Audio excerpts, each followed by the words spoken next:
Autumn, 1879. West Texas lay stretched beneath a sky ablaze with fire. Lone Mesa stood tall, its rim carving a sharp line against the horizon where the sun bled into the land. The dry wind whispered across the plains, hissing through brittle grass and scattering dust like smoke. Dusk pressed in like a silent promise of cold. Perched on the edge of that empty mesa was a lonely cabin of weathered logs. Its small windows glowed faintly. Inside, Rachel Garrett, a young widow not yet 30, crouched low beside a hearth barely alive with embers. Her sleeves were rolled, her hands red and raw from chopping wood earlier that morning. She wore her late husband's flannel coat over her thin dress, the fabric fraying at the elbows. The wind outside groaned against the shutters, slipping through every gap in the old timber walls. She dropped a handful of dry juniper twigs onto the coals. Flames leapt at once, snapping to life and filling the cabin with the sharp scent of resin. Rachel rubbed her aching palms together, closing her eyes, savoring the warmth. For one brief moment, she let herself pretend that the room wasn't so empty. Then came the knock. It was sudden, loud, desperate, 3 rapid pounds that rattled the door. Rachel stiffened, her breath catching. Another knock followed, heavier this time, booming against the wood like a fistful of thunder. Heart hammering, she snatched up the rifle propped beside the door, pressing it to her shoulder. Then came a voice, hoarse, pleading. "Please, milk. My son. He's dying." "Sevens." Rachel blinked. For a moment, she thought she'd imagined it. She edged forward, rifle raised, and lifted the bar. Slowly, cautiously, she opened the door. A man stood on her porch, tall as the frame itself. His skin was bronze, his black hair tied back with a strip of leather. A rough wool blanket clung to his shoulders, but it was stained and torn.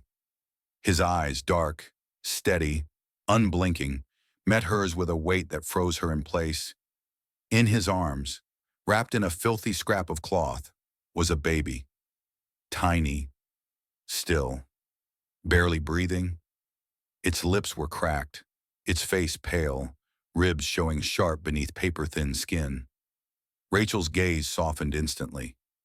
Her fingers loosened on the rifle. Across the dirt yard, she noticed movement.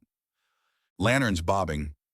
Townsfolk had gathered at a distance, whispering in low, fearful tones. "It's an Apache," a woman hissed. "Don't you open that door." "Sevens." Rachel ignored them. Her eyes were fixed on the child's hollow chest, struggling to rise. She spoke gently. "Give him to me." "Sevens." The man hesitated, jaw tight. "I have milk," Rachel said, voice firm now. "He'll die out here." "Sevens." The Apache studied her, his expression unreadable, then shifted his arms. He passed the baby forward. He did it so carefully, so tenderly, that it broke something deep inside her. Rachel gathered the child close, holding his frail weight against her breast. His skin was cold, so cold. Without another word, she ushered him inside. She moved quickly, settling by the fire. The warmth spilled across them both.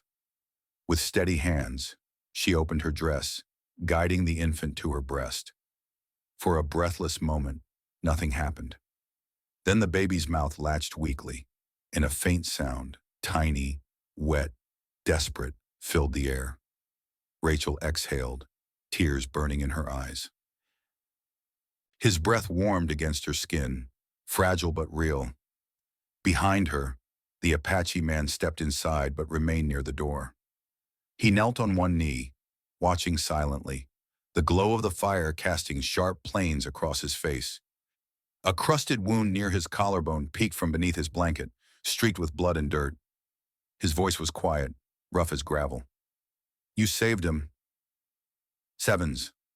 He swallowed. "You saved us." "Sevens." Rachel didn't speak.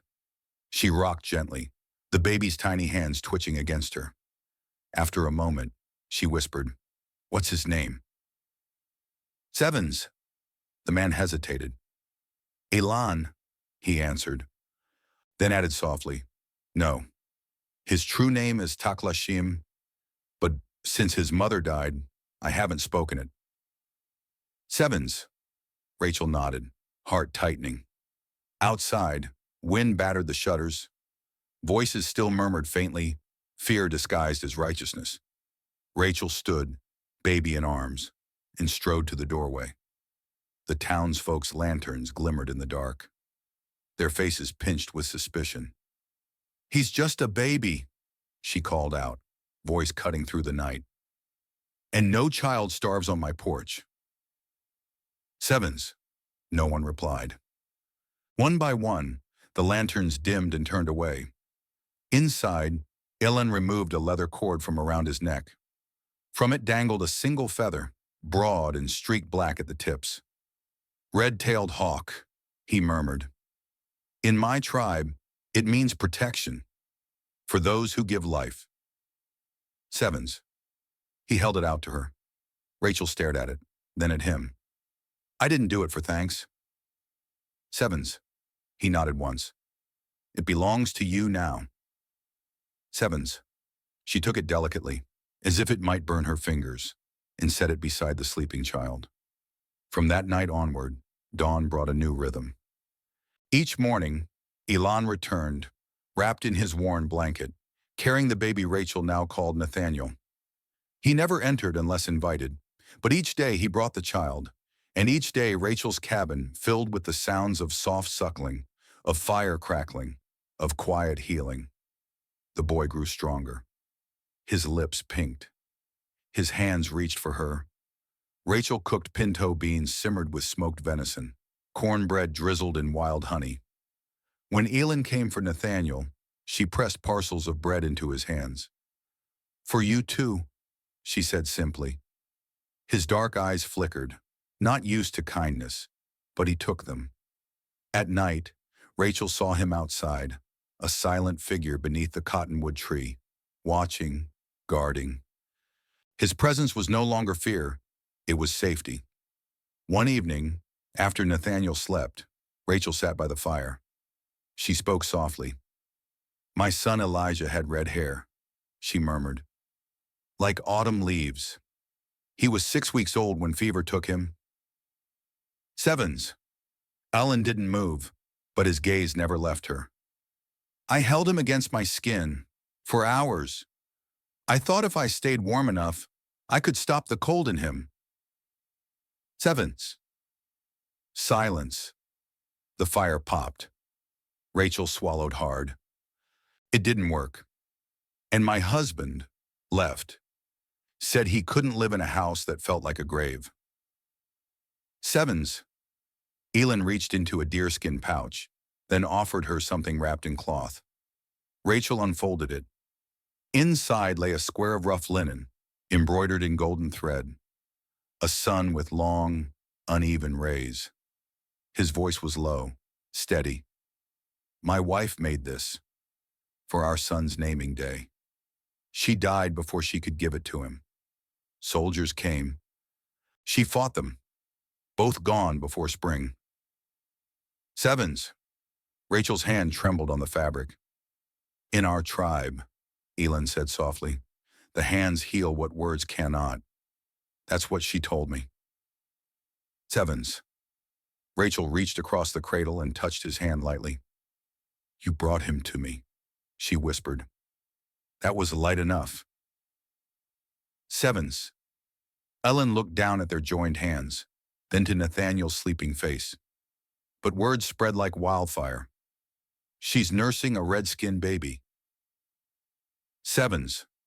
She's raising it like her own. 7. By the end of the week, Rachel felt their stares burn holes through her back whenever she fetched water from the well. Then came the day Amos Dillard arrived with 6 armed men.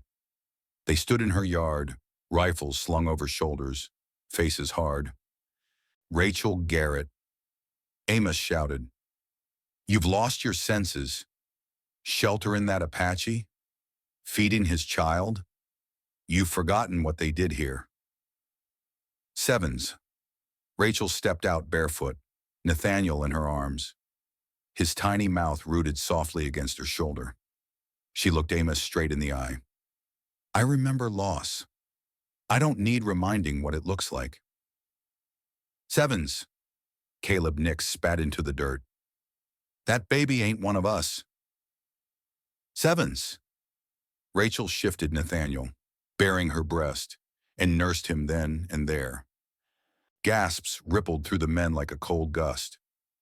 This child is not your enemy, Rachel said, voice steady. But you're starting to sound like mine. Sevens. The silence was taut as wire. Then footsteps. Miriam Quinn, gray-haired widow of the town's preacher, strode past the rifles, chin high. She held a covered pot. Without a word, she set it on the porch. Chicken stew, she said. For the baby, for his mother. Sevens. She met Rachel's gaze and nodded. Feed him. That's what mothers do. Sevens. The men shifted uneasily. Amos spat again. This ain't over. Then he stormed off. That night, Elan returned. Rachel served him stew without a word. His eyes, though wary, softened. But Amos wasn't done. One bitter night, Rachel woke to Miriam pounding on her door. They're coming tonight, Miriam hissed. Take the baby and go. Sevens. Rachel packed in haste, blankets, bread, jerky. Elan arrived, rifle in hand. Together they fled into the moonlit hills. Nathaniel cradled to Rachel's chest. Snow crusted the creek bed. Their breath steamed in the dark. But as they crossed, lanterns flared ahead, rifles glinting. Amos and his men. Step out! Apache! Amos barked. Elan planted himself between Rachel and the guns. His voice was calm. Stay behind me. Sevens. Then a shot cracked. Sevens. But not from Amos. From behind them came a shout. Sevens. Stand down. Sevens. Reverend Jonas Clay and a federal marshal emerged, rifles raised. This family is under federal protection, the marshal declared. Anyone fires tonight answers to Washington. Sevens. The men cursed but withdrew. Amos glared back once, hate sharp in his eyes, then vanished into the dark. Rachel sagged into Elan's arms, trembling. Seasons turned. The cabin grew, not just in walls, but in warmth. A garden sprouted, corn, beans, squash, the three sisters Elan taught her to plant. Rachel turned the smokehouse into a school, teaching letters to settler and Apache children alike. Laughter rang where silence once lived. Nathaniel toddled through the rows, chasing butterflies. His carved cedar horse clutched tight in his small hands. Elan carved furniture, sturdy, beautiful, etched with Apache symbols.